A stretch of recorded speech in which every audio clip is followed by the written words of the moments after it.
अधिक मास महात्म्य के तीसरे अध्याय में आपने जाना कि मलमास कैसे श्री कृष्ण जी के पास उनके बैकुंठ में जाकर अपनी व्यथा सुनाता है।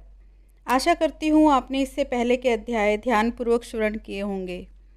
आप हमारे चैनल को सब्सक्राइब अवश्य करें और बेल के आइकन को प्रेस करें ताकि आपको अगले वीडियो के बारे में नोटिफिकेशन मिलती रहे। आज हम पुरुषोत्तम मास महात्म्य का चतुर्थ अध्याय श्रवण करेंगे। अध्याय 4 अधिक मास महात्म्य चतुर्थ अध्याय मलमास का बैकुंठ में जाना और भगवान श्री कृष्ण को अपनी व्यथा बताना। इसके बाद भगवान श्री नारायण बोले, हे नारद, भगवान श्री हरि ने शुभ वचन अधिमास से कहे। वह लोगों के कल्याण की इच्छा से हम तुम्हें कहते हैं, सुनो।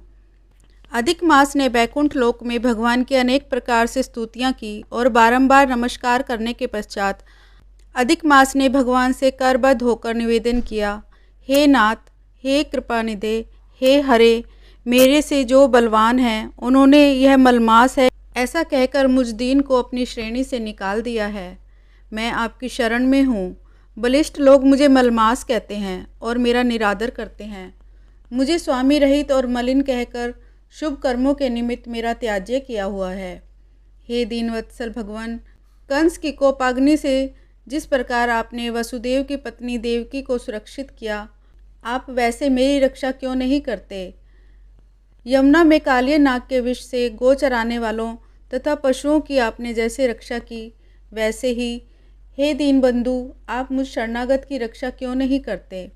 पशु और पशुओं को पालने वालों एवं पशुपालकों की स्त्रियों की जैसे पहले ब्रिज में सरपत के वन में लगी हुई अग्नि से आपने रक्षा की, वैसे हे दीनवत्सल, कहिए मुझ शरण आए हुए की रक्षा आप क्यों नहीं करते। जैसे आपने जरासंध के बंधन से राजाओं को मुक्त किया, ग्रह के मुख से जिस प्रकार गज को मुक्ति दिलाई, उसी प्रकार शरण में आए हुए मुझ दीन की रक्षा आप क्यों नहीं करते। अपने स्वामी देवता वाले मासों द्वारा शुभ कर्म में वर्जित मुझ स्वामी रहित को देखते ही आपकी दयालुता कहाँ चली गई और आज यह कठोरता कैसे आ गई। इस प्रकार भांति भांति से मलमास भगवान से विनती करता रहा। श्री नारायण बोले, इस प्रकार भगवान को कहकर स्वामी रहित मलमास आंसू बहता मुख लिए जगतपति के सामने चुपचाप खड़ा रहा। उसको रोते देखते ही भगवान शीघ्र ही दया से पिघल गए और पास में खड़े दीन मुख मलमास से बोले। श्री हरि बोले, हे वत्स, तुम अति शोकाकुल हो। यह महान शोक जिसमें तुम व्याकुल हो कौन सा है। तुम अब शोक को त्याग दो, क्योंकि यहाँ आकर महादुखी नीच भी शोक नहीं करता। फिर तुम कैसे यहाँ आकर शोक में मन को दबाए हुए हो।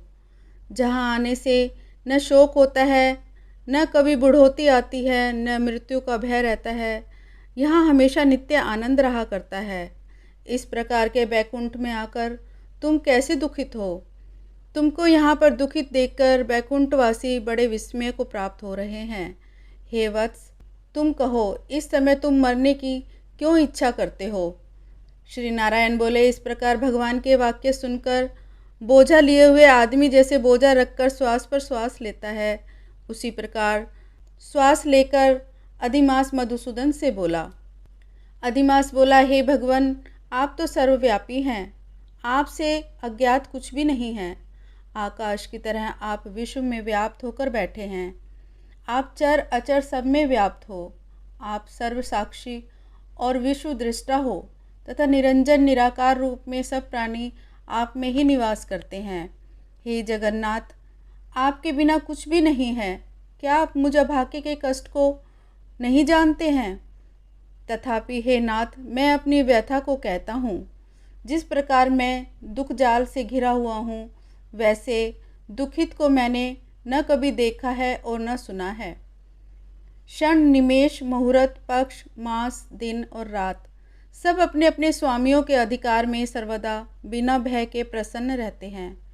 मेरा ना कुछ नाम है, ना मेरा कोई अधिपति है, ना कोई मुझको आश्रय है। अतः क्षणाधिक समस्त स्वामी वाले देवों ने शुभ कार्य से मेरा निरादर किया है। यह मलमास सर्वदा त्याज्य है, अंधा है, गर्त में गिरने वाला है, ऐसा सब कहते हैं। इसी के कारण से मैं मरने की इच्छा करता हूँ। अब जीने की इच्छा नहीं है। निंद्य जीवन से तो मरना ही उत्तम है। जो सदा जला करता है वह किस तरह सो सकता है। हे महाराज, इससे अधिक मुझको और कुछ नहीं कहना है। वेदों में आपकी इस तरह प्रसिद्धि है कि पुरुषोत्तम, आप परोपकार प्रिय हैं और दूसरों के दुख को सहन नहीं करते हैं। अब आप अपना धर्म समझकर जैसी इच्छा हो वैसा करें। आप प्रभु और महान हैं। आपके सामने मुझ जैसे पामर को घड़ी घड़ी कुछ कहते रहना उचित नहीं।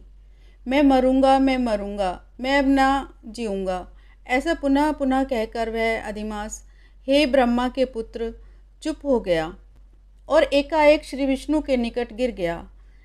तब इस प्रकार गिरते हुए मलमास को देख भगवान की सभा के लोग बड़े विस्मय को प्राप्त हुए। श्री नारायण बोले, इस प्रकार कहकर चुप हुए अधिमास के प्रति बहुत कृपा भार से अवसन्न हुए श्री कृष्ण मेघ के समान गंभीर वाणी से चंद्रमा की किरणों की तरह उसे शांत करते हुए बोले।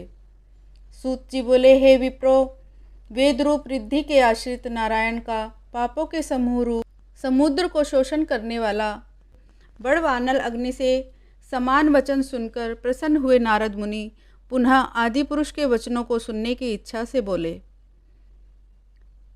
पुरुषोत्तम मास से अधिक मास बैकुंठ पदार्पण नाम चतुर्थ अध्याय समाप्त हुआ। ओम श्री कृष्णाय नमः।